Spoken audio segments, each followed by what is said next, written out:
Ce jeune homme a amené plein de gosses de riches dans le bidonville pour s'amuser. Il appelait ses mendiants des esclaves. Et ceux qui pariaient devenaient des nobles romains. Une victoire rapportait 50 $, mais personne ne voulait participer au duel. Le jeune a alors augmenté la prime à 100 $. À ce moment-là, le plus faible vieillard de la communauté s'est levé, car il avait trop faim. C'est alors qu'il a repéré Willy caché dans un coin. Mais lui avait tout compris et ne voulait pas participer. Le jeune l'a alors pris par les sentiments, lui disant que s'il ne participait pas, le vieux se ferait tabasser par un autre. Willy n'a eu d'autre choix que de s'impliquer. Le jeune a annoncé le début du duel. Mais les deux tardaient à engager le combat, peu importe les encouragements. Willy restait impassible. C'est le vieux qui a donné le premier coup.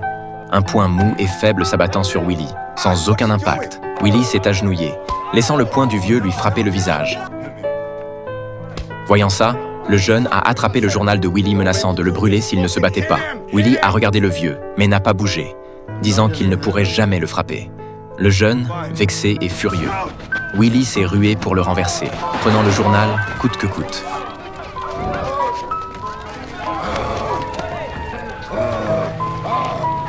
Mais il a quand même fini brûlé. Les mains de Willy ont été gravement brûlées. Il était allongé calmement sur le lit d'hôpital. Malgré la perte du journal, son contenu était gravé dans son cœur. Il s'est mis à lire des extraits à voix haute. L'émotion sincère de Willy, passant par l'interphone jusqu'au poste des infirmières. D'une autre chambre est sorti un enfant brûlé.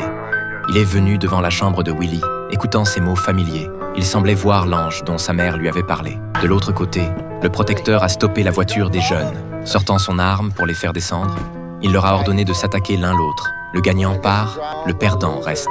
Ils ont commencé à se battre. Un duel s'engageait. Le protecteur a souri d'un air entendu. Willy était dans la rue comme d'habitude.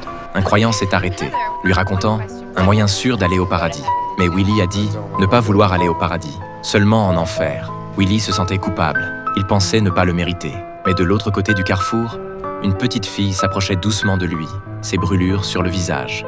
Ce regard pur, deux âmes solitaires, se touchaient à cet instant. Sans un mot, Willy savait qu'il était cette fille. À ce moment, Willy s'est transformé en ange pour étreindre la fille.